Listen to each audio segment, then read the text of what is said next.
Merhaba arkadaşlar. Bugün size beklediğim mağazada karşınızdayız.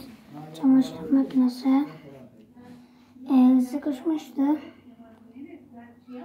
Koku yapıyordu. Ondan sonra da duman kokusu geliyordu. Ondan sonra yanmış. Sonra zorlandı. Sonra böyle haline geldi. Ve çamaşırlarını yırtıyor. Ondan sonra da şuna görüyorsunuz, bakın. Boynuzda yanmış. Bakın. Boynuz yanmış. Boynuz yanınca böyle geldi. Kazan, tambur, yani eğer koparsa, sıkışırsa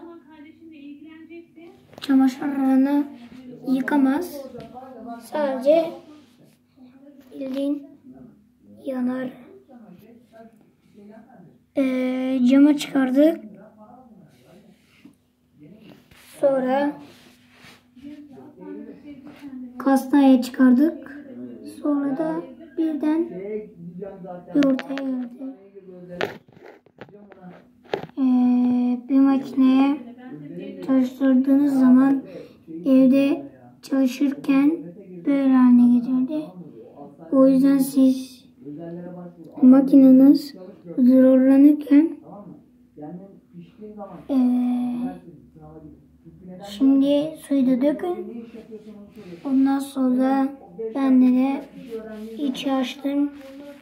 Sonra su döktüm. Sonra çamaşırlarını atıyorsunuz. Yani siz de çamaşırları daha fazla atmayın. Atarsınız. Bakın, görmüş olduğunuz gibi